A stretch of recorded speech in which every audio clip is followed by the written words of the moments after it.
All right. Okay. All right. So I think, yeah, we are now live.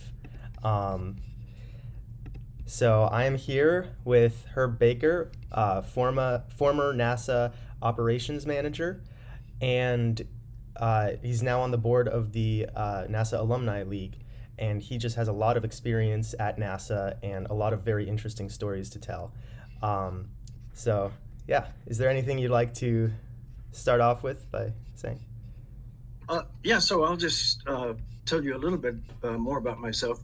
Like I said, I worked for NASA for a little over 40 years, All right. mostly at the Johnson Space Center here in Houston, where I still live. I'm just a few miles from there, and was just there yesterday. But also spent a year at the Kennedy Space Center, and I spent about 10 years at NASA headquarters in Washington, D.C. Oh, and I should mention, because a lot of people assume that I must be an engineer or scientist or doctor, or maybe some people even think maybe I'm an astronaut. I'm not any of those things. I got to work with them for almost 42 years, and so I'm friends with a lot of them today. But yeah, another thing, I do a lot of these talks and presentations and such, and sometimes people uh, want to ask me about uh, dark holes and Mm, Saturn and Venus, and NASA does those things, but I spent my entire career in human spaceflight. So if you want to talk about people flying to and living and working in space, I can do that. But might be able to help with some questions about other things that NASA does, but that's not really what I spent most of my career doing. So also, yeah, like you said, so now I retired 6 years ago.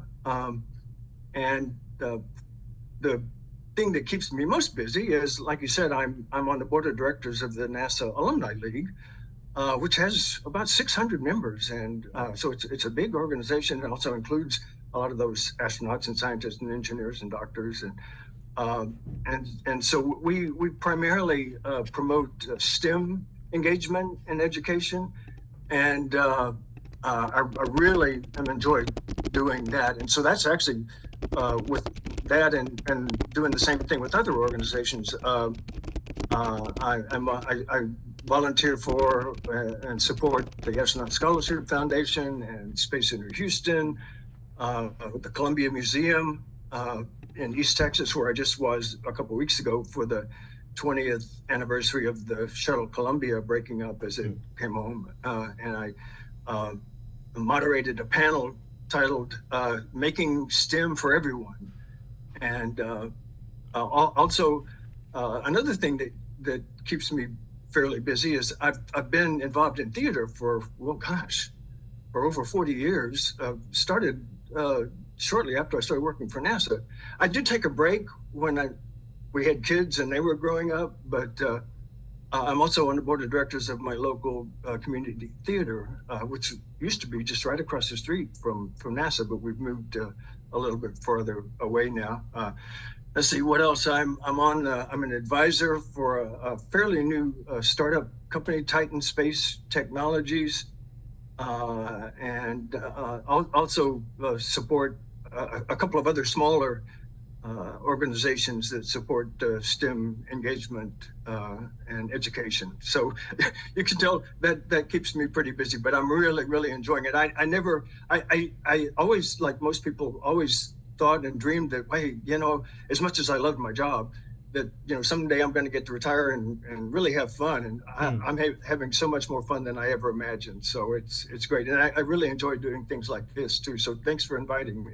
Yeah, of course. Thank you for coming on the show. Like, it, when I first talked to you, what I really got the idea and the sense of was just the sheer variety of different kinds of jobs that NASA needs. I think I remember you saying that NASA is sort of like its own little town in terms of everything that it needs. And I thought that was really interesting. Um, so yeah. Yeah, in the sense that we, for at the Johnson Space Center, for example, we have a little gas station and cafeterias Wow. and shops. I mean, not like a big department store, but Right. gift shops where you can buy things other than gifts, and so yeah, you can. It is, and we have cops, Oh security, yeah. and plumbers, and we have a firehouse, fire Wow. department, Yeah. and so in many ways it is like its own little town. Yes, that's very interesting because it means that anyone with any variety of skills can have a place at NASA. Exactly, and so I actually kind of preach that a little bit, Hmm. right? I mean, again, like I was just going on and on about how I spend almost all my time these days supporting STEM education and involvement, but I was not one of those. Again, I worked with them every day for 42 years, but I was a business major in college, and so yeah, especially now, because when I started, there was no such thing as social media Hmm. or computers, and so now there are a lot of people that works for NASA in social media, public affairs, IT, computer support. So there's even more variety of jobs at NASA now than there used to be, and of course the jobs that I used to do in contract management and finance and HR and several other kind of things. Yeah. So don't think that again, we need lots of engineers and scientists, but don't think that that's the only thing you can do for NASA. Right. And I also definitely relate to uh, your participation in community theater because I used to do that when I was younger. I went to a summer camp that would do a different show every summer, and I always found that really fun. So, Yeah, me too. I wondered sometimes which do I love more, working at NASA or performing in live theater, and I don't know. I would have a hard time choosing. yeah, definitely. So now when I first talked to you, I found your story growing up very interesting about how you lived around the Johnson Space Center area. And so was wondering, what was it like growing up near the Johnson Space Center? It was amazing. In many ways, my high school friends and I still stay in touch, Hmm. and we still talk about how lucky we feel to have grown up at this place at that time. I was 12 years old in 1964 when they opened what was then the Manned Spacecraft Center. It's now the Johnson Space Center. And so 1964, they opened the Manned Spacecraft Center, and they've by that time selected the first two classes of astronauts, including the original seven. And so now and so their families move into our community, and their kids that are my age are suddenly my friends and classmates. I was just starting the seventh grade, and so I'm now on the seventh, eighth, and ninth grade football teams with Frank Borman's son Fred and Scott Carpenter's son Jay, and made lots of other astronaut kids friends in the rest of middle school or junior high, intermediate school, whatever you want to call it, and all through high school. And so now today, it's especially with social media, it's just one big happy family. I've gotten to know and become good friends with some of the astronauts kids who weren't my age back then, but we all get together often and stay in touch. And yeah, so you might be able to imagine too that as I was in middle school and high school in this community, almost every one of my friends, one of their parents, either their mother or father, including my mother, was involved with NASA in some way. And so yeah, one of the cool things about still being a teenager, uh, with that in mind, uh, my mother got a job with.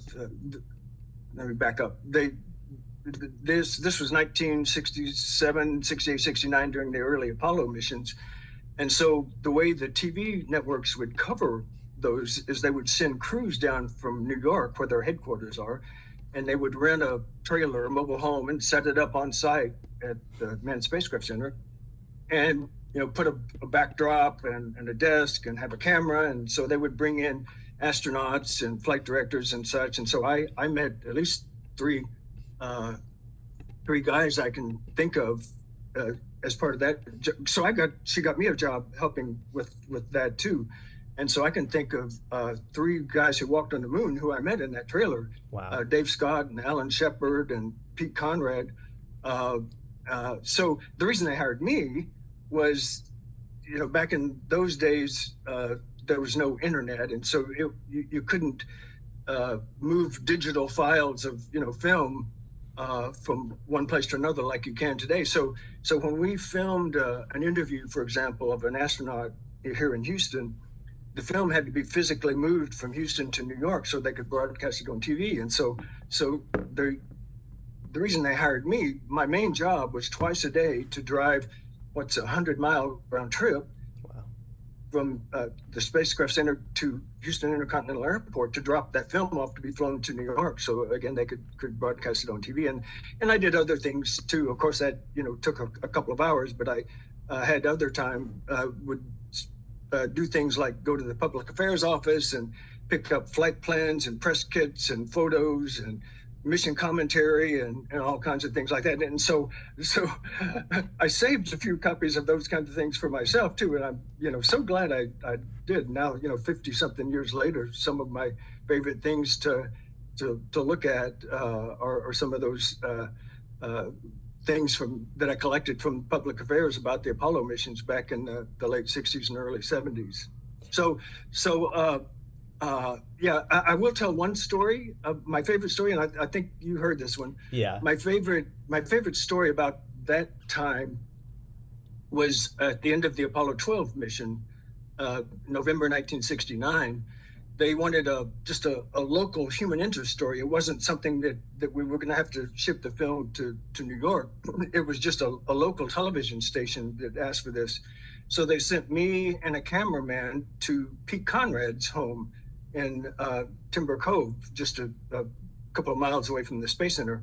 And Pete was the commander of Apollo 12 and the third guy to walk on the moon. And so his family was going to be watching the end of the mission, the splashdown of the capsule into the South Pacific at the end of the mission. And it's really kind of funny. So I'm 17, and it was 53 years ago, and I remember that day like it was yesterday. It was about 3:00 in the afternoon, and the TV station was so anxious to get that film that apparently they didn't want to take a chance on me, I don't know, running out of gas or having an accident or getting lost. So as we finished filming the family in their living room watching the capsule splash down into the ocean at the end of the mission, the cameraman gave me the film in a canister. I got in my car, drove back to the Space Center. There was a helicopter waiting for me to fly the film to the TV station. And I remember that helicopter. I've never been in a helicopter before. It was just a little two-seater with, all clear glass around. And the guy, this is 1969 again, I remember the guy saying, "Yeah, I just got back from flying missions in Vietnam."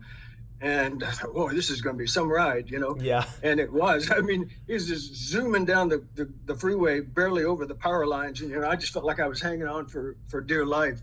And when we got to the TV station, there was no helipad or anything, so he had to land, across like a 4-lane highway. So I had to run across that with my, canister of film. Not that it was dangerous. I mean, it wasn't too hard to wait till the traffic cleared. But anyway, I remember walking in the building, and there was I still remember the lobby, and there was a counter over to the right, and there was a woman waiting for me because she knew I was coming. Was waiting, looking forward to getting this film. And so I remember handing her the film, and I don't remember anything after that.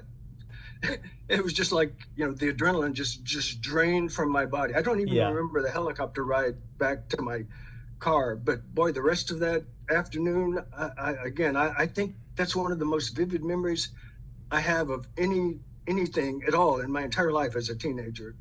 So Wow. that's just really, really stuck with me, how burned into my memory that is. Of course, it was, very exciting. Even having grown up here in the middle of NASA and all that, being in the Apollo 12 commander's living room with his family, watching them splash down in the Pacific at the end of the mission, it was really cool, even for me.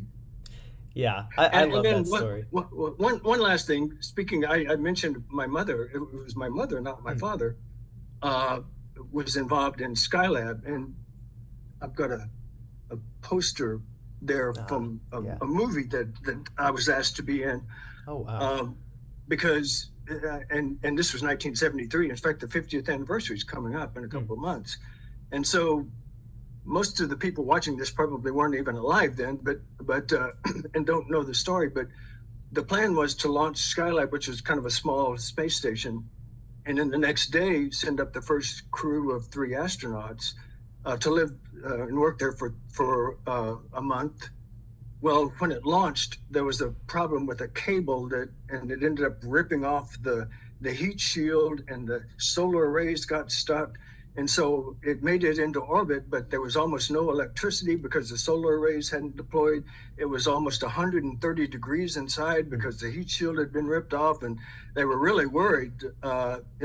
Thinking the pre-positioned food was going to spoil, and the wires were going to start melting, and it was something that needed to be fixed really quickly. And they hadn't planned for something like this happening. So anyway, the father of a friend of mine from high school came up with this idea to uh, uh, Jack Kinsler was his name, to replace the heat shield with a fabric parasol. They called it a parasol, like it was deployed like an umbrella. It was 22 feet by 24 feet, kind of really special reflective thin material Hmm. that was made into like an umbrella, and then folded up like an umbrella and pushed when they and it took 11 days from the day the accident happened on launch until it was being loaded into the launch vehicle at the Wow. Kennedy Space Center. 11 days. And that, I think about that. I don't know how that's possible. Yeah, I don't think it could ever be done, that is a something crazy like that quick. that quickly today. Yeah. Anyway, they Pete Conrad, it was his Skylab mission. The same guy from Apollo 12. He was on the first Skylab mission. He's the one who deployed it through the scientific airlock, and so they pushed it up through, and then pulled it down and unfurled it, and it worked. It took a couple of days, I think, but the temperature started dropping pretty quickly, and within a few days, it was down to normal working temperature. So yeah, in that sense, my mother, was part of the team that helped save the Skylab mission. Yeah. Yeah, and so that's why they asked me to be in the movie. She had passed away back in 2007, Hmm. and so they asked me to be interviewed to talk a little bit about that, and so I was happy to do that. That's a very interesting story. I hadn't I hadn't heard about that until I talked to you. So it's great that the Skylab missions went successful, obviously, because that's, precursor to the International Space Station. That's right. We may not have the ISS today, or it might be in some different form if they hadn't accomplished and learned as much as they did during Skylab. Yeah, that's right. Right, definitely. So my next question was, how did you get your job at NASA after your, PR and news station job? How did you get your job at NASA that for your whole career that you stayed with? Yeah, so this is kind of an I can't help but smile about that, because even after that story you just heard about me growing up with astronauts and astronauts kids and other uh, friends whose parents worked for NASA, I never dreamed of working there. I certainly never dreamed, even though my father was in the Air Force. I never don't remember ever wanting to be a pilot or an astronaut.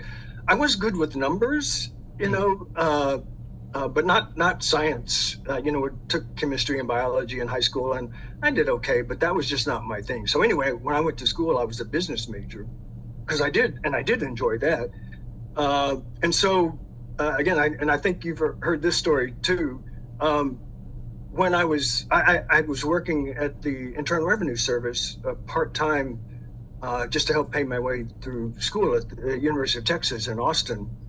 And so I, spent a lot of time there working and chatting with some of the other workers there. And I worked around some women who were older. I was, 19, 20, 21 years old, and they were older, had been working there a long time, and were trying to find some way to get a higher, better paying job, because what we were doing was kind of almost like clerical kind of stuff. Again, for me, it was just part-time, temporary to earn a few bucks for college tuition.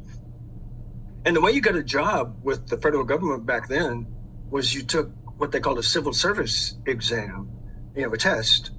And if you did well enough on the test, you might be qualified for a higher paying job. And so there was this one test called PACE, P-A-C-E, Professional and Administrative Career Exam.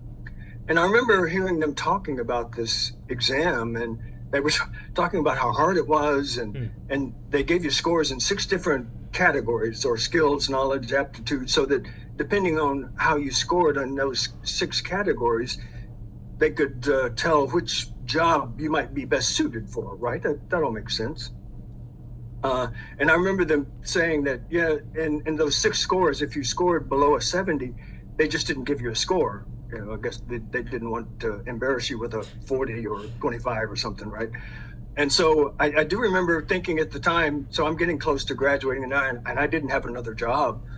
And so I thought, well, yeah, that sounds kind of interesting. I don't have anything else lined up. I'll take this test. Maybe I'll work for the government. Never really thinking at the time that NASA was also, a government employer. And so when you registered for the test, you indicated on the form with, pencil and paper, that you filled out which cities that had government agencies in them you would be interested in working in if you did well enough on the test. And so I put Houston, of course. I mean, I was living here. And so anyway, to make a long story short, took the test, got the scores back, and I was just shocked when I opened the envelope. And at first I thought, oh, they sent me the wrong letter. This can't be mine, because of the 6 scores, I had 4 100s and 2 98s. Wow. And I almost aced the darn test, and I still don't know how I did that. But so what happened, of course, is when you take the test and they send the scores to the agencies in those cities that you said you were interested in. And so NASA got my scores, and they contacted me and said, hey, would you be interested in coming down and interviewing for a job at the Johnson Space Center here in Houston? Yes. Is today, can I make it today still? Or how about tomorrow? Anyway, about a week later, I came down. And one last funny thing about that is that the guy who interviewed me for the job that day was the father of one of my good friends in high school. Yeah. And so, I don't know, like I said, I don't know if that helped or not, but I'm sure it didn't hurt. And so, let's see. Oh, you asking also, what was the first project I worked on, and or what was the hard part? So when I started, like around 1975, they typically would rotate you around to different offices to see, once you got here, how you worked and what you might be best at, and within this was all within the business office. They weren't going to put me in an engineering or sciences job, but there's different offices supporting different programs at the time. So anyway, moved around a little bit, and so after about 1.5 years or 2 years, they assigned me to the new space. This is 1977, and we're working on developing and building the space shuttle program, and they were needing new spacesuits for the shuttle program because the Apollo suits were getting kind of old and worn out. And so NASA had a contract with Hamilton Standard at the time. That's changed its name and been bought a couple of times, but anyway, and they were in Windsor Locks, Connecticut, and so they assigned me to help work on that contract. They call it the EMU, Extravehicular Mobility Unit. And so that leads me, really, that's the answer to the hard part. It's like NASA has an acronym for everything, and if you don't know, what they are, or you're not familiar with them, you haven't worked there very long, it can be like speaking in a different language. Yeah. And the EMU, Extravehicular Mobility Unit, spacesuit, is a good example of all of the pieces. I think back to, the HUT is a hard upper torso. The LCVG is a liquid cooling and ventilation garment they wear underneath it, and the BLISS, primary life support system. My favorite, though, is, when they go on those spacewalks, they spend hours preparing for the walk, and then 6-7 hours in the spacesuits. So they can't go to the bathroom. So they wear a diaper, but astronauts aren't gonna call it a diaper. So it was a mag. I think I remember being in a meeting, them talking about the mag, and what's a mag? So they called the diaper the maximum absorbency garment. And so again, just one example of and it was like that. Not just the EMU contract. All of the major contracts at least had their own set of acronyms, and it took a while because especially being the young guy, you don't want to stop the meeting and say what the heck is a PLSS, so you just had to try to remember or write it down. And I still have in my book. They printed a book. It's like this thick of NASA acronyms, but also it's not like you could take the book to a meeting and flip through and try to find what somebody just said. So anyway, that was the hardest part for me was learning the language with all the acronyms. That's really interesting. That's something that you don't think about. So, what were the major design changes between the EMU and the Apollo spacesuits? Well, I probably don't have a really good answer for that because I don't really know that much about the Apollo suits. I was involved, and again, not technically. I guess the best answer I could give for that is they redesigned. I think it was more layers because most people probably don't know this. The spacesuit has it's like 12 layers. Wow. So to protect, they're worried about micrometeorites or hitting and going through, and the more layers you have, the more you're protected. And the PLIS, the portable life support system, was redesigned and heavier. I don't remember how, and the suit itself was redesigned a little bit. Again, I can't sit here and tell you very well what the changes were, but I do know that, and I don't remember exactly how heavy the Apollo suit was with the backpack, but the shuttle EMUs were much heavier. They weigh about 300 pounds. Wow. Yeah, so you can imagine, for example, you probably know the astronauts trained for the spacewalks in the Neutral Buoyancy Lab, the NBL, just north of the Space Center here, and a huge swimming pool. That's the closest they can come to replicating the weightlessness. And as the name implies, neutral buoyancy, it's you try to become neutrally buoyant so you don't sink, but you don't float. And so, but to get in the water, you can't, when you're on the ground, you can't walk around in a suit that weighs 300 pounds. Yeah.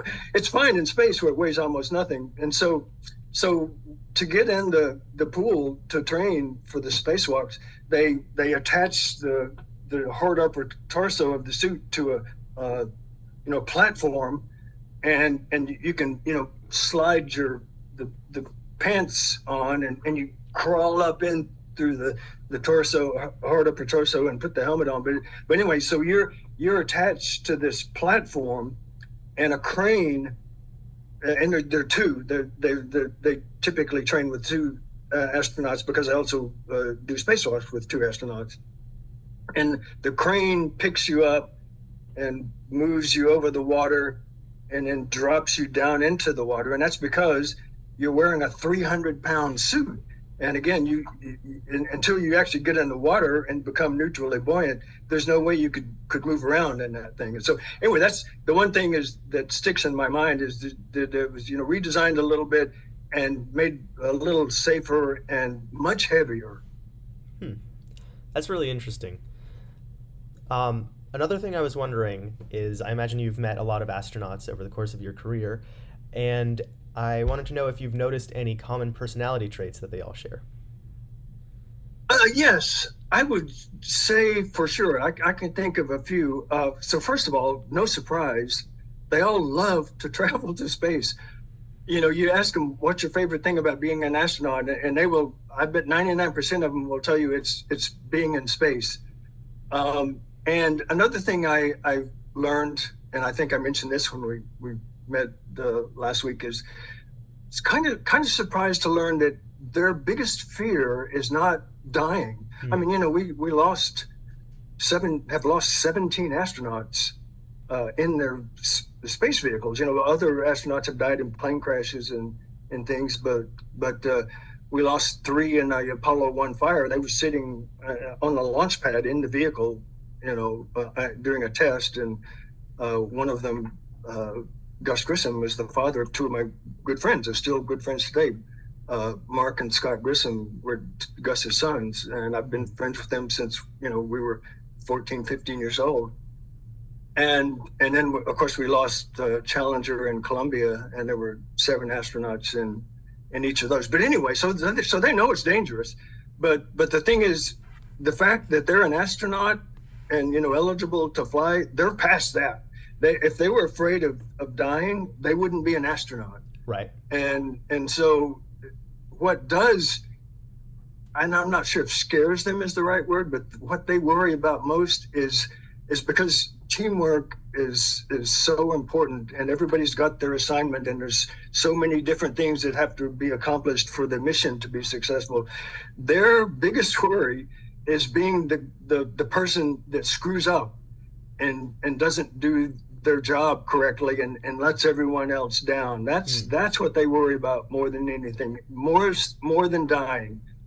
And so that they also, a couple of other things I can think of. They have a strong desire to achieve things.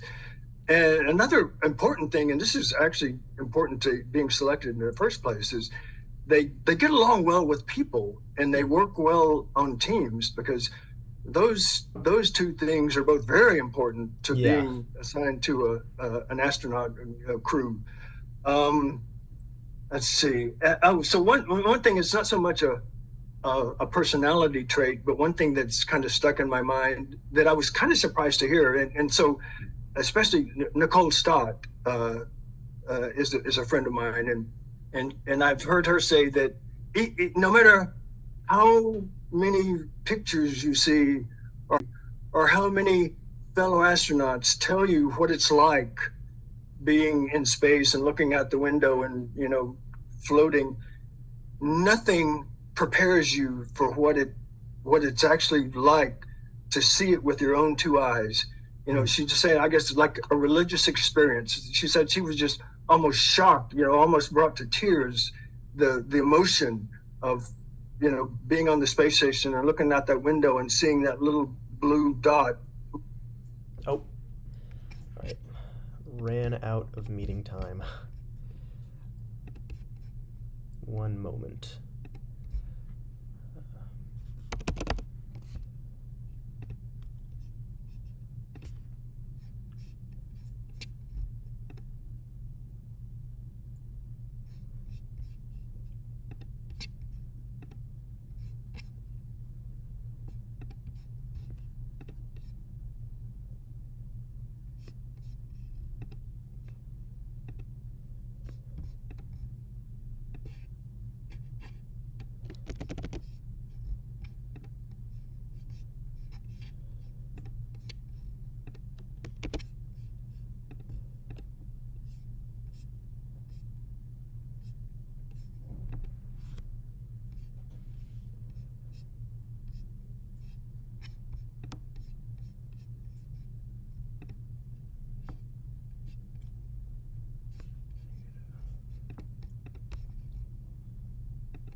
All right. So Herb should be back in just a minute.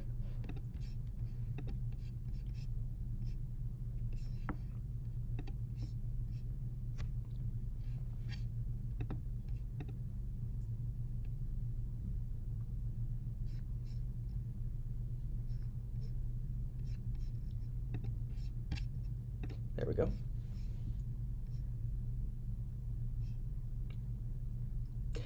Sorry that the meeting cut you off there.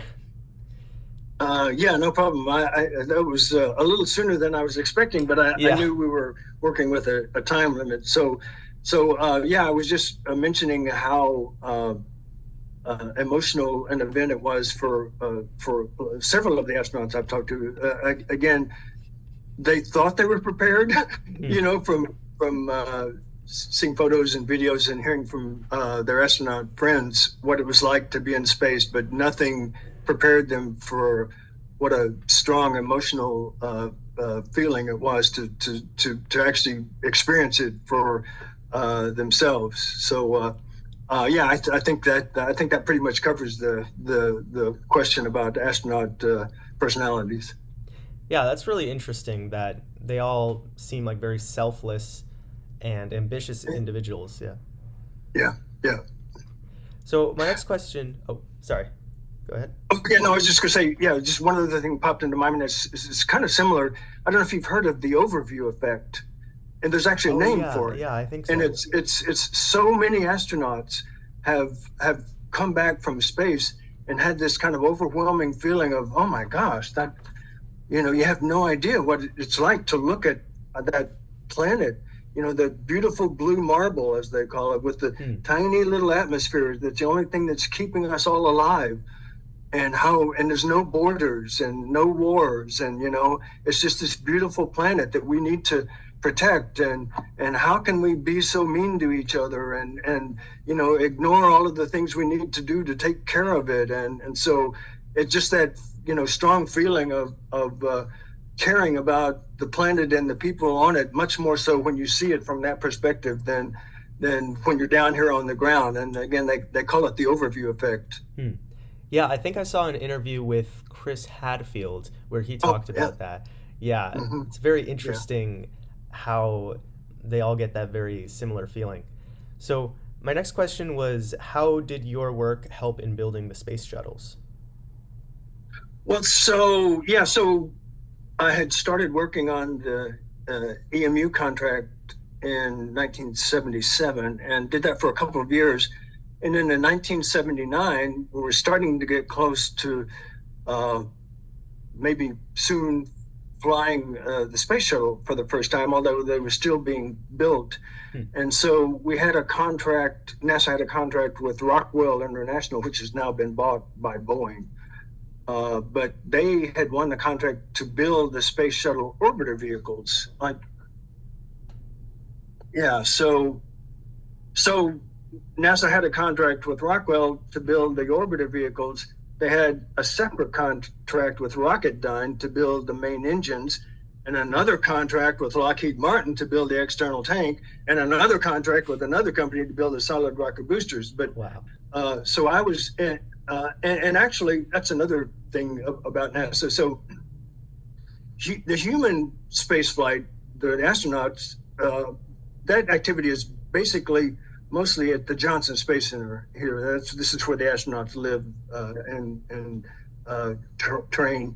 But the propulsion, the rockets and the engines, is mainly worked by the Marshall Space Flight Center in Huntsville, Alabama. And then we have like 10 NASA centers, and so they all do something a little bit different. But so anyway, they assigned me to work on the team. I wasn't doing it by myself.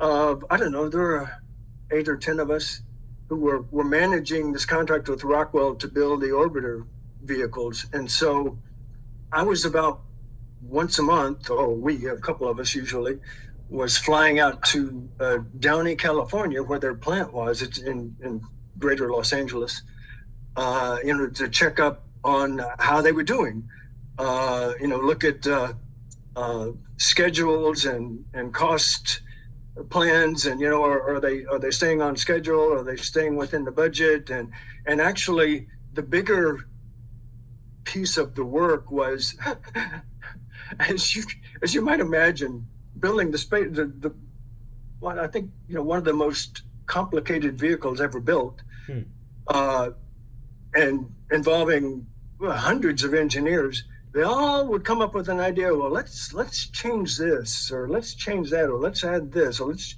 change the cockpit, or let's change this system, or let's do something different here. And so every time an engineer and of course, so NASA is telling Rockwell, do this, do this, do this, do it like this, build it like this. Here's the drawings, and so they have to react. And so that's where we come in and say, okay, Rockwell says to NASA, well, okay, we'll do this differently, but it's going to cost you more money, or it's going to make the schedule longer. And, so the main thing, the team I was on, the main thing we were doing during all of this was negotiating the change to the contract, saying, okay, well, here's the instructions for what to go change. And now send us your proposal for how much it's going to cost us, additional added to the contract, or how much, and almost always, no matter what it was, it's going to make the schedule, even longer. It rarely did anything to make it shorter. And so then we would have to negotiate, okay, well, we agreed that that's going to cost, $500,000, and it's going to add 3 months to the schedule. And there were, I don't know, probably over a few years of the contract, thousands, not hundreds, thousands of those changes. Wow. And so, in fact, one thing I remember is this was the hardest part about it, was we were being overwhelmed with the number of changes that we were having to negotiate with. And so this one time I went out to Downey and said, okay, here's 30 changes. We're not going to negotiate all 30 of them. We're just going to lump them into one. And you give me a dollar amount and a schedule change, and we're going to agree on the bottom line. You can fill in all the numbers for each individual one, however you want. All we're going to worry about is the bottom line. Let's take care of all 30 of them at once. And so we did that, and it worked. And so that was I think that was the only contract I ever worked on in 42 years where we were just having change after change after change after change, and had to deal with them in groups just to take care of them. Right. That's really fascinating, because usually we think of just contracts being a very straightforward thing, like you deliver X, we'll pay Y. But for NASA, with all these changes constantly occurring, it can really become complicated. I have one funny story about that. So that was 1979. So 1981, we're starting to get close. And I remember walking into the building one morning and getting on the elevator in Building 1, and there was somebody posted a paper calendar on the wall of the elevator, and it said, "We will launch in March," 1981. And if you looked at the calendar, the months, it said that they were labeled as January, February, March, December. And the funny thing is, we didn't make it in March. It was April 12th, 1981, when we finally launched. But I pulled that calendar off the wall, and I still have it, because I just thought that was hilarious. But so anyway, the whole point of that really is there was this delay. I mean, I think originally the plan had been to launch just when I started, like back in 1979 or 80, and they were having all kinds of problems with the tiles. It kept falling off and just kept being delayed and delayed and delayed. And even when we got close, we still missed it by a month. Yeah. So I've sort of started to get a sense, but what is the day-to-day life like as a NASA employee, and is there a lot of camaraderie among the employees? Yes, that was such a great place to work. Like I said, it sounds kind of funny to say like this, but there's nowhere on Earth I would rather have worked than the Johnson Space Center. And I don't just mean NASA, I mean the Johnson Space Center, because I visited every single NASA center and again worked at 2 other places. And it was like that at most, I guess. I mean, again, I didn't spend a lot of time, nearly as much time as I did at the others as I did here. But yeah, that's a very good word, camaraderie. We're all working for the same goal.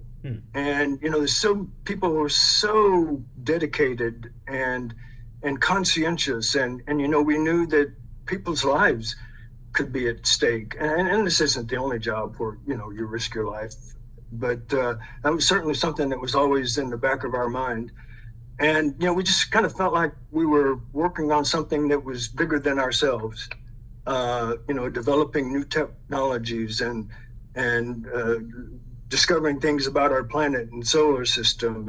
And NASA's contributed to so many things, cell phones and computers and suits that firefighters wear and tires and just everyday life kind of things that have new technologies that have come from the work that NASA did for space flight or traveling in space. So yeah, it was it was just I loved, I felt really lucky to be one of those people, one of the few people I think who got up in the morning and looked forward to going to work every day, and that was a great feeling. I would never, even in the later years of my career, Space Center Houston is right next door. It's the official visitor center, and they have trams that the people get on and drive down the roads at the Johnson Space Center. Just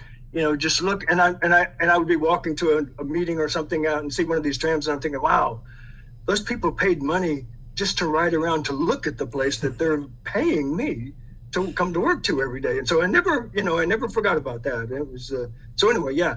Oh, in fact, I think I just read something about for the 11th year in a row, an organization called Partnership for Public Service rated NASA as the best place to work in the U.S. Yeah, 11 years in a row. So yeah, there you go. Yeah, I mean, that pretty much sums it up. Definitely, it sounds just like an amazing place to work. So after you worked on the space shuttle, you also did some work on the ISS, and I was wondering, how did your work help in constructing the ISS? Yes. So actually, during the middle part of my career, I went back and forth a few times from shuttle to ISS, back to shuttle to ISS, back to shuttle. And so I did kind of similar thing. The ISS contract was with Boeing, not with Rockwell, as the shuttle orbiter contract was. And so did some of those similar kind of things. Just administered the contract and negotiated changes. Again, we never had any kind of backlog of hundreds of changes like we did for the space shuttle.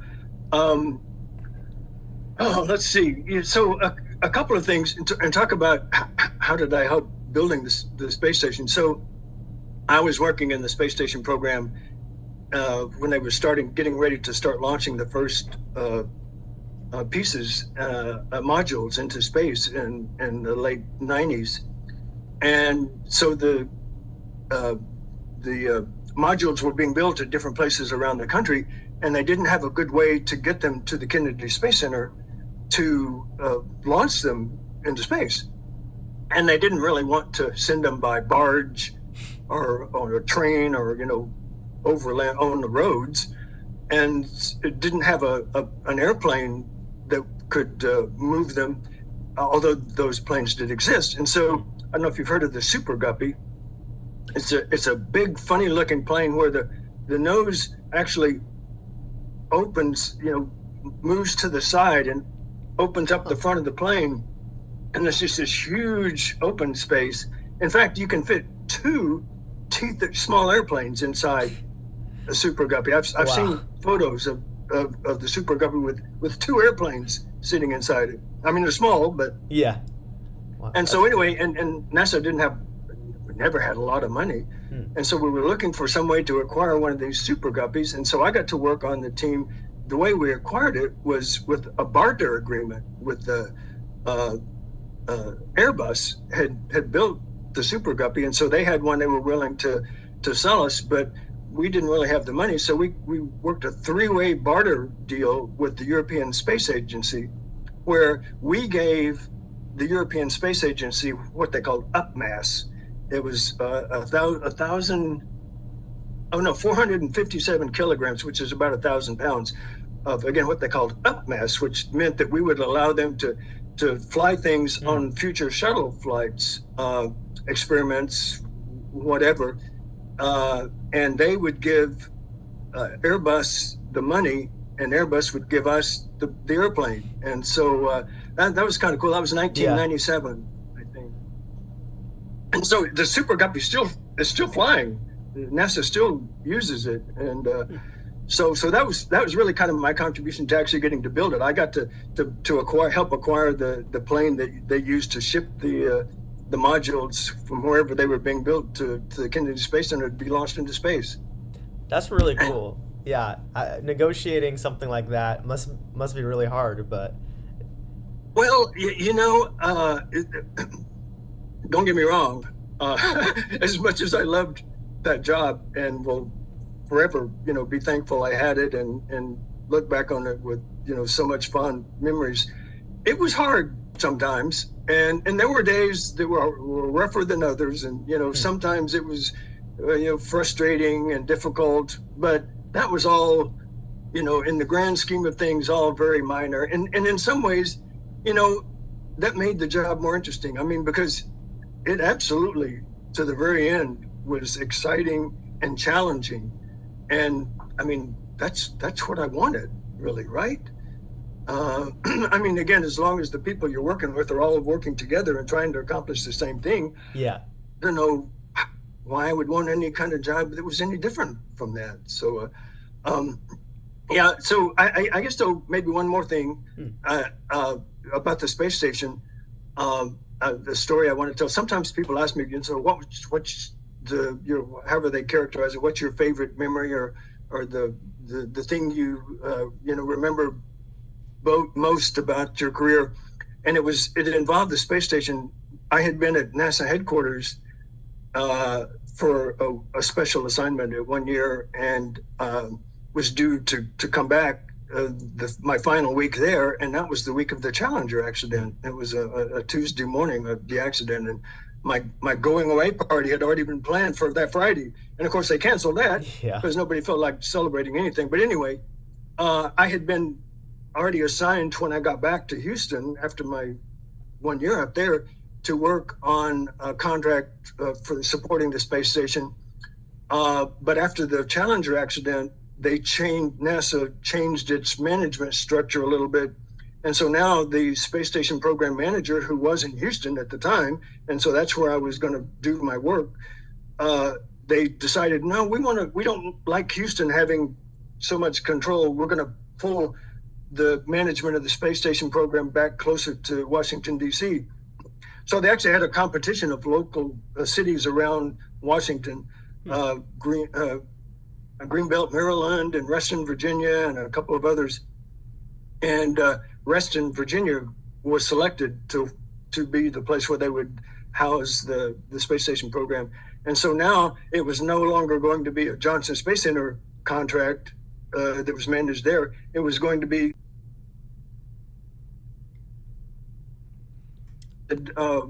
we need to do this big, 10-year, billion-dollar space station support contract, and the people up here have never bought anything other than pencils and toilet paper. He was exaggerating a little bit, but would you do it? Travel to Kennedy Space Center to spend a year competing the contract, and then move up here to manage it when it's done. And what am I going to say? I mean, he's the assistant administrator for NASA. I still don't know why he called me directly and not called my boss. But anyway, that's another story. So anyway, I said yes. And so that was why I ended up going to the Kennedy Space Center for a year to compete this contract. Anyway, trying to make a long story short now, Grumman won the contract. And when they won, they appointed the former Apollo 13 astronaut Fred Hayes to be the new president of this division that would provide this support, engineering support that NASA needed. And so Fred and I became friends and negotiated the contract, and he signed it for Grumman and I signed it for NASA. And, I was in his office like once a week for, management update meeting, and we're still friends now. It's another long story, but the program got canceled. It was a Space Station Freedom at the time, and we decided it almost got killed by Congress, passed by one vote, right? And they decided, we need to make this an international program. So we brought the Russians in and renamed it the International Space Station Program. And actually, the Space Station Program Management Office was sent back to Houston. And so Reston was shut down. And so Fred and I both moved back to Houston, and we're both still here now. But anyway, getting to know and work with and become friends with, one of the Apollo 13 astronauts is probably the highlight of my career, especially since we're still friends today. Yeah. So yeah, that was a wonderful memory. That's really great. And yeah, it is interesting. I only learned about this a little while ago, that the ISS was almost canceled in the early 90s. So did that behind schedule and over budget, and yeah, did that add a lot of stress to your work, other than changing things by having you move back to Houston? Or to be honest, no, because after about 2 years of working with that program and with Fred, NASA moved me downtown out of Northern Virginia where we were working. They moved me to a different job downtown. And so I had actually been, kind of pulled out of the space station program about the time that was happening. That reminds me of one other story.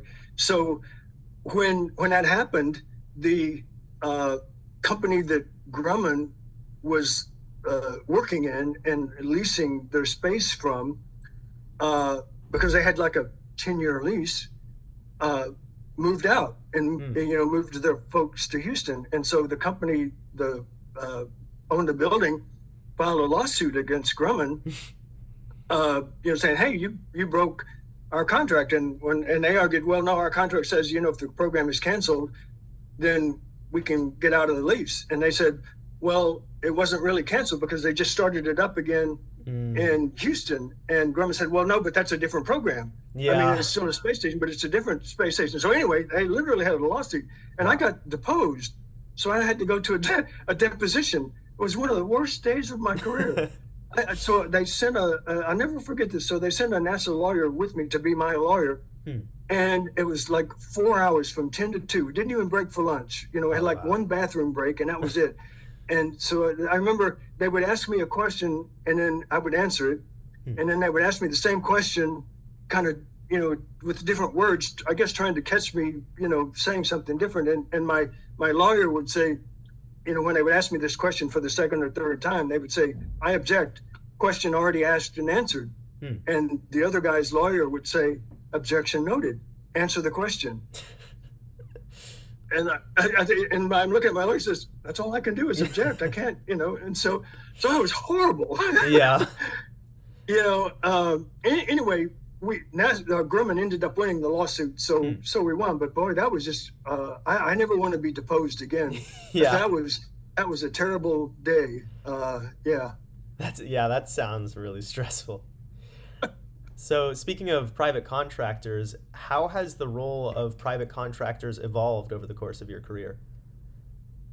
Well, it certainly has, right? I mean, obviously there's much more commercial activity in space, but it's kind of interesting because, as I mentioned before, NASA has had contractors doing most of the work since it was formed. I think maybe a lot of people don't realize that NASA didn't build the space shuttle. We awarded contracts to aerospace companies to build the space shuttle and the space station and all kinds of other things. Even back when my last 10 years or so there, 85% of NASA's budget was spent on contractors. Wow. It's just like 10% was NASA salaries. We have about 5 times as many contractor people supporting NASA as we do actual NASA civil servants. So believe it or not, or recognize it or not, NASA has since the very beginning, gotten most of its work done by contractors. The biggest difference is that they're not doing exactly what we tell them anymore. We're not giving them the plans and the drawings and they're go do it like this and change this and change that. We're saying, hey, we need a vehicle that'll take our astronauts from Florida to the International Space Station. You design it however you want, whatever features you want. All it has to do is get our guys and women safely there and back. It can look however you want it to look. It can be however big you want it to be. It can fly however you want it to fly. And so that's when, and we will, since we don't have the shuttle anymore and we don't want to pay the Russians $80 million for a seat, we will buy those services that you can provide. You will be our taxi, and so that's when, SpaceX and Boeing Starliner and even Sierra Nevada is working on it's like a little shuttle that lands on a runway, anyway, these vehicles to transport our astronauts back and forth to space. And so, and making a profit at it, at least, if not now, hopefully soon. I mean, Starliner hasn't even flown yet with astronauts, but so that's the biggest difference is that, and it was hard for NASA to step back and pull back and let them decide. I mean, obviously we're involved and our astronauts are in many cases now working for some of those companies and giving some oversight and guidance and advice and that kind of thing. But again, that's now their design, their responsibility, and they can do it however they want, as long as it meets our goals and objectives and is safe. Right. That's a very interesting shift to me, because earlier when you were talking about the space shuttle, like each part is made by a different company, but now you have like SpaceX, Blue Origin, they'll build the whole rocket and it's just, the astronauts will get in and go up. So that is very fascinating. My next question is, how many rocket launches have you seen in person, and do you have a favorite launch memory? Oh gosh, well, so unfortunately, I only saw one. Oh wow! And I feel like it may be hard to believe, right? Especially since I spent, I started before the first shuttle flight and left after the last shuttle flight. So the space shuttle program, was right in the middle of my entire career. I guess it's because I was always so busy here in Houston. Actually, the only flight I got to see was a discovery flight in June 1985. It was STS-51G. And that's because that was during the year. It was just a few months before Challenger, about 6 months before when I was on my 1-year assignment at headquarters. And NASA was good about knowing if there's going to be a launch. Well, let's schedule a meeting at the Kennedy Space Center that you need to go to. So that was how it worked for me. I was asked to attend a meeting at the Kennedy Space Center that just happened to be during the launch window for that discovery flight. And even though I only saw it once, oh my goodness, and the closest they could get was, about 3 miles away. Wow. And, I'm sure you've seen, launches on now TV and videos and such. And so the interesting thing that didn't really strike me until I, felt it personally was, first you see it, right? Light travels, and then the sound waves, which don't travel quite as quickly, start coming. So you see it, and then you hear it, and then you actually feel it. I mean, you can literally, it's very slight, but you can feel the ground shaking. There's actually a YouTube video of a bunch of people watching a shuttle launch from about 3 or 4 miles away, and the car alarms start going off. I mean, I've actually seen it, because the ground was shaking. I guess maybe sensitive car alarms, but the car alarms started going off from the vibration of that shuttle launch. So, So yeah, that was an amazing. I wish I could have seen. I mean, certainly I was alive, but I never got to see an Apollo launch. I Hmm. did get to see the Artemis 1 launch from Mission Control Oh, that's awesome. at JSC. So that was kind of cool. Yeah, in fact, they gave us a. I was invited by the JSC center director, Vanessa Weiss. Kind of a Hmm. special invitation. I don't have a Artemis model, but I've got a little Artemis Hmm. squishy toy, and they gave us Artemis moon pies as part of the goodie bag. That's Yeah, fun. Yeah, so that that's was kind of cool getting to see the Artemis launch from Mission Control. Yeah. yeah, definitely. I haven't gotten to see a full rocket launch in person. I've like almost they ended up delaying it due to weather. I almost got to see one. Um, Oh, yeah. oh, that's right, because you're from Florida. Yeah, exactly. Yeah. We're on the other side of the state, and so it takes a few hours to get there. And one weekend we were gonna go see a flight, but then it got delayed till Monday, and I had school, so I was like, Oh, ah. But but yeah, that happens a lot. yeah. But I did get to see just about a month ago now my college's Rice University's rocketry team tested out this very powerful hobby rocketry motor, and we had to back up to 1,500 feet to be safe. Yeah, And definitely, it was like half a second, but I could tell, like, oh, it started firing, and then you start to feel the rumble. And that is just a very great feeling. yeah, yeah. Yeah, So, I wish I could have seen more shuttle launches, but hmm, at least I got to experience it once, and I suppose any others would have been very similar. I would have liked to have seen that was a day launch. I would have liked to have seen a night launch. That must be mm, really really cool the way the yeah, sky lights up. But yeah, yeah, definitely. So you mentioned the Artemis program, and I was wondering how much work you did on the Artemis program, if you got to interact with it at all. well, no, not really with Artemis. In fact, I think it officially started in 2017, Hmm. and I retired in January of 2017. But uh, years before, I don't know if you heard of the Constellation program. It was a George Bush program that we were going back to the moon, Hmm. and part of the program was building a Orion space capsule and a huge launch vehicle. I don't think they called it SLS. And actually, again, we were going to NASA was going to build its own new lunar module, and actually, that's what I had been assigned to work support the development and building of NASA's new lunar module. And so I was really disappointed when they canceled the program. But the good news is, even though they canceled the Constellation program, the Orion capsule survived, Yeah. and the big rocket, which is now called SLS, survived.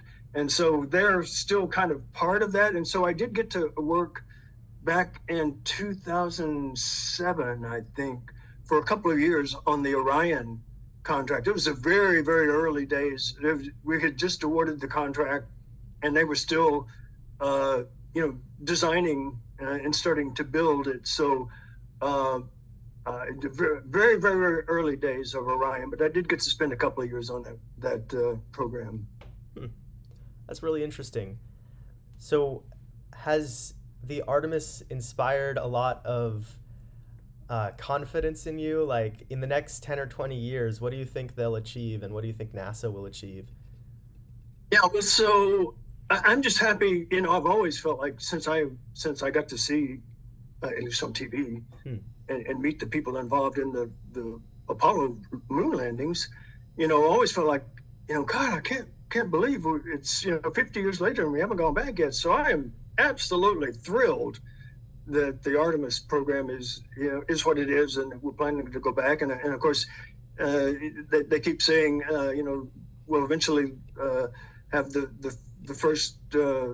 first woman and the first person of color landing on the moon, and so those are huge things. And so I'm really really happy, and like the idea of the gateway, Oh, yeah, that me too. would orbit the moon, and so you don't send a craft there to just land and then come back home. You attach to the gateway, which is kind of just a small space station, and then you theoretically take the human, what do they get, human, I can't remember what the acronym is now. It's for Yeah. the lander that goes down to the moon that's attached to the gateway, and you get up there in Orion and move over and get in the lunar lander and go down and then come back up to the gateway. And meanwhile, you can have multiple people living and working on the gateway, and then of course that's all, and then eventually establish, and that's all to establish a permanent base on the moon, and then that's to help you learn about someday going to Mars. And so, I don't know if I'll be around for that. In fact, I kind of doubt it, because I'm not so sure we're going to make it to Mars even in the next 20 years or so. That's just, there's so many problems that we still haven't solved for traveling 6 months to another planet. Radiation, they're still trying to figure out how the heck are we going to protect the astronauts from radiation and food. They've been working, lots of people working lots of a long time on, how to grow and have enough food for a 6-month trip somewhere. But I'm glad we're, NASA's involved in doing it. And again, that was all kind of part of the plan was, hey, let's, going back to our earlier discussion, is let's just, help these commercial launch companies get started and develop their launch vehicles so they can do the taxi stuff to low Earth orbit. We want to go out to the moon and to Mars, and so that's what NASA's concentrating on. So I'm really excited about that. Yeah, and hope they're successful. That first Artemis one, it took a few tries to get it off the ground, but man, I can't even imagine a more successful test flight than that was. That was amazing. Yeah, definitely. It was really awesome. So we have 3 minutes left on the Zoom, and I'm just about done asking you questions. But I guess the two last things I wanted to say is that you told me that you're writing a memoir, and I was fascinated in when you think you're gonna have that ready, and because I want to make sure everyone watching goes and buys it when it's time. It's so I feel like I'm about 1/8 of the way through. I want to have.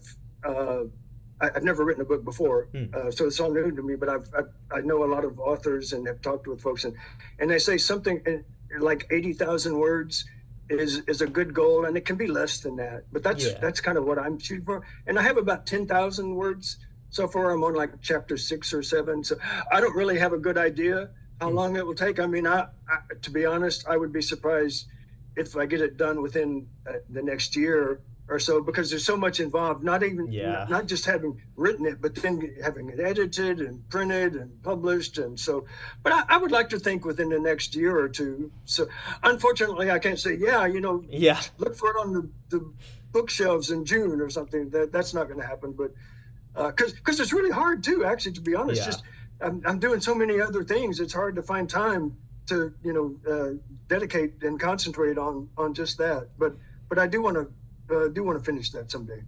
Yeah, no, I definitely understand that. My first book was 80,000 words, so there you go. Yeah, definitely. Wow. Okay. Yeah. You made it. Yeah, exactly. So that's definitely a good round. And mine's like a sci-fi book, so it's not not as grounded in reality as yours is going to be. Yeah. Mine's nonfiction. Yeah, exactly. So I imagine there's like a lot of like fact checking and stuff you have to do that goes into that. Well, that certainly enters my mind, right? Because some of the things, because I'm writing about the Apollo missions, and I'm thinking, oh boy, there's already been 30 books written about this. You know? And I hope no, when the book eventually comes out, that some astronaut calls me and says, "What the hell were you thinking there?" Yeah, exactly. So now that we're about to run out of time, my last question is: do you have any more advice for young people that want to work at NASA? I would just say, do it. Don't be afraid to apply, or afraid that you're not going to be, selected or given a job. I don't know if we have time for it, but a really quick story. The second African American in space Ron McNair, who died in the Challenger accident, Mm. was talking to his friend Charlie Bolden once, and asked Charlie, "Hey, because they were advertising for new astronaut class, are you going to apply?" And Charlie said no. And Ron McNair said, "That's the stupidest thing I ever heard. Get in there and fill out the darn application." And so he did, and he not only was selected as an astronaut, he became the NASA administrator. Wow. Charlie Bolden. So that's a perfect story for me. This guy wasn't even going to apply, and some guy told him, "That's stupid. Get in there and apply." And he was selected for an astronaut. And Oh. Let me very quickly.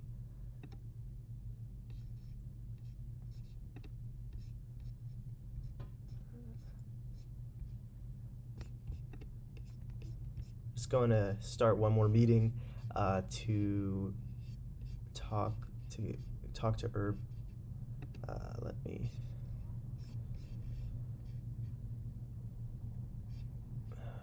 Shoot.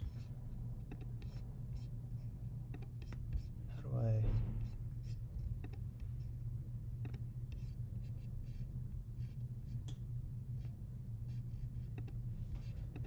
Here we go. Haven't used Zoom in a while. I'm forgetting how to invite people. All right, let me send this to her, Baker, very quickly.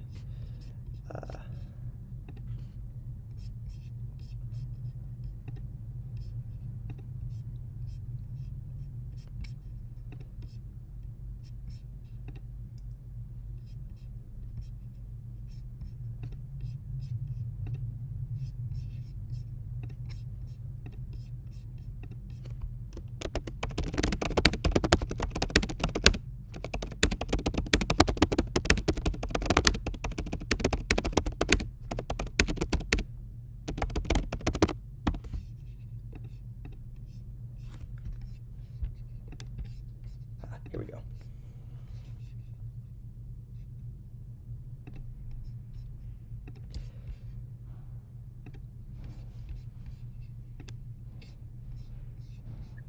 wow, Yeah. kind of really, really close. Yeah. Yeah, exactly. Sorry to cut you off again, but Oh no, that's fine. Again, I know how it works. Yeah. I just hope everybody enjoyed hearing all of the stuff. Yeah, I really did. And I think people did as well. I haven't gotten any questions in the chat, but I have comments from Barry Rudin and Gail Schriffert. So I don't know if you want to hear what they had to say, but Oh well, yeah, sure. sure. All right. So the first comment came from Barry. She said, "MAG, that's funny," in response to yeah. Yes. Yeah. I always thought that was very humorous. Yeah. Yeah. Yeah. The next comment is from Gail. She says, "Enjoying the conversation so much." So that's great. Oh, okay. Good. And then finally from Barry again, she says, in reference to the overview effect, she says, "That is so beautiful, the overview effect. I wish somehow we could give that to everyone on Earth, even if they never get to space." Yeah. Yeah. And actually, I think what is it? Some of the Blue Origin folks. Seems like I can't remember which one of those commercial flights came back and said something similar. Wow. Until you go up there and experience it for yourself, and you come back with a totally different perspective. It's just kind of amazing. I mean, so especially after I was telling you the story about Nicole Stott and how she says no matter how many of her friends told her about it and saw videos and pictures, it just until she actually saw it with her own two eyes, she had just absolutely was not prepared at all. And I said, Yeah. wow, yeah, that must be really something. Yeah, definitely. It sounds like an amazing experience. So, unless you have anything else to say, I have really enjoyed talking to you today. It's been great to meet you and talking to you. And I hope to read your book sometime in the next year. And I hope to finish writing it. Yeah. So, Okay. yeah. So Okay. that's Yeah. about it. Well, yeah. Hey, again, as you can probably tell, I really do enjoy getting to relive and remember all of the fun, cool, exciting, interesting things I got to do at NASA, and glad that there's people who well, are interested in hearing those stories. So I appreciate you inviting me on, Of course. and if you want to do it again sometime with come up with a different set of questions, I'd certainly be open to doing that too. So That would be great. thanks again Yeah. for inviting me. Yeah, thank you, of course.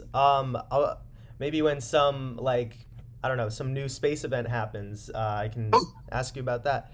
So, yeah, no, remember, I'm not working for NASA anymore, so right, that's true. so to some degree, I worry about that sometimes. Yeah. I think I'm not in the day-to-day hearing firsthand.